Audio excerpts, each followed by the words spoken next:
You're Councilwoman for District 2. A lot of people may not know where District 2 is. So for Okay, people that don't know, where can you share about it? Okay, let me explain. District 2 is north of I-20 and Broad River Road.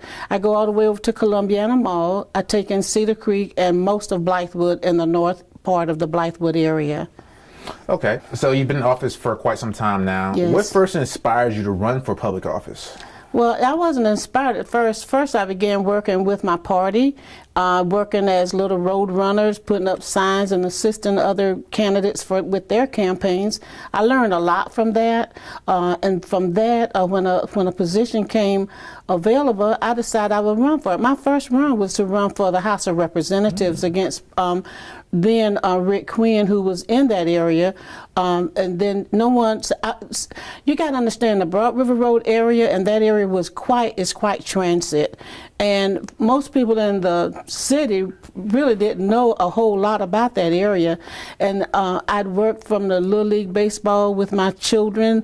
We were band parents, and when that opportunity came, I knew everybody in the community, so I decided I'd run. I didn't know anything about running a campaign, but I was familiar with the area, and I decided to run. And everybody looked at me like I was nuts, but you know, that's common. Mm-hmm. So I ran, and the average person who ran against Mr. Quinn at that time would get about 13%. I ran on a $1,200 budget and got almost 40%. So I was really excited about that. Mm-hmm. So that was my first run for public office. Okay. And after that, since I was so well, my name got name recognition in the area, I was asked by one of the representatives to run as a council member because General Tootin was retiring.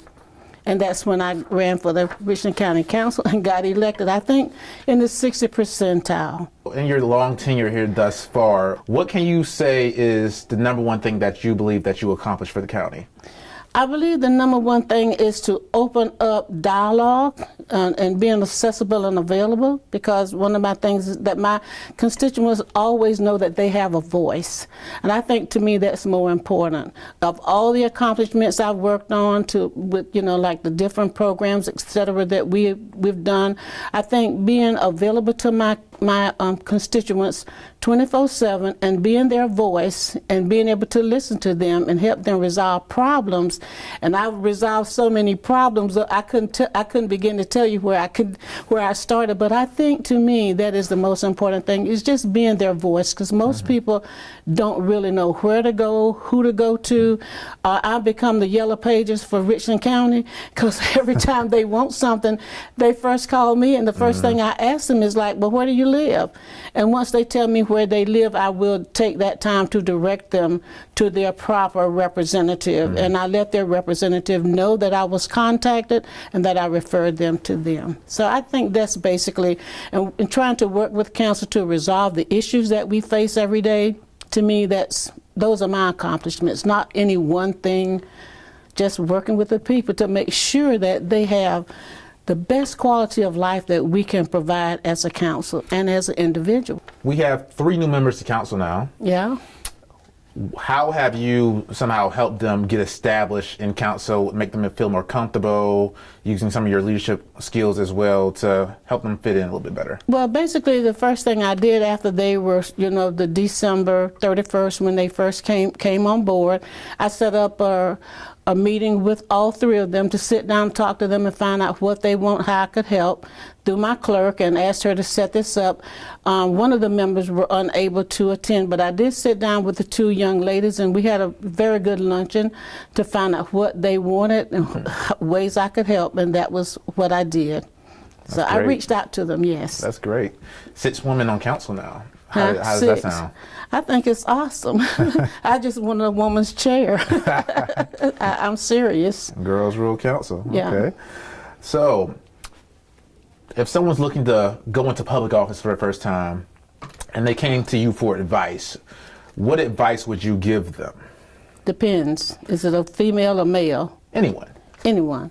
I would think, I tell everybody from my experience that I think sometimes people don't understand the levels of government. we have local government, we have city government, we got state government, and we have federal government.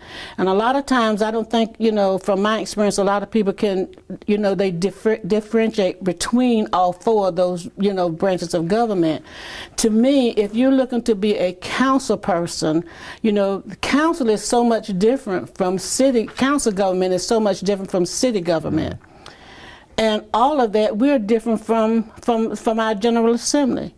And we're definitely different from the congressional level. So you have to understand what it is you want to do and how you want to serve and where you best fit and what have your contributions been. Sometimes some people, they have not made any contributions. So, and I don't know whether they always understand what it is when they come into, say for instance, a county council or city council, or run for the House. So they're all different, and that's what I would want to know. What are their levels of expertise? Where you think you best fit? How do you think you can better serve? Being on council is very time consuming. We have to be a lot of places at a lot in different times, and most of the time I think a lot of people don't realize, they see us sitting on the dais, they think, oh, that's what you do. What we have to do to get there is phenomenal. So I think if you don't have the time to put there in local government, I don't think the General Assembly is demanding as county government, and I really don't think city government is demanding as council government. Council government is very demanding, and that was what I would talk to them about, the levels of government where they want to serve. Because that's important. It really very is, important. Yeah. And I don't think I think some of the issues that I hear that should be in the General Assembly, that council can't have, you can't resolve those issues because those are not council issues. Now we can take those things up after the General Assembly passes a bill, and we could talk about it and bring it, and try to incorporate it in the local government. But those things are so separate, and I don't think most people realize it. They really don't. I don't think so. For many people that know you just in the streets as a councilwoman, what is something that you want Richland County or anybody else to know about Joyce Dickerson that they may not know? I don't know. Well, I tell everybody, everybody, when I go to my community meetings, the first thing they want to pop at me, well, we're taxpayers. And I'm like, excuse me, the last time I figured, and look, me and my husband, we pay taxes too. They don't think we pay taxes. And I have to abide by the rules and regulations and the ordinance and the statutes like everybody else. I'm very adamant about time. If you tell me to be somewhere at 4, I need to be there at 4. I'm very time sensitive to when I have to serve. I'm very serious about my serving, and when I get to the point where I don't think that I love it and I don't have a passion for it, then I don't need to be here. I have a serious passion for serving the constituents, not only locally, but I've served a lot of people on a national level as well. So. To me, I want them to know that I'm accountable.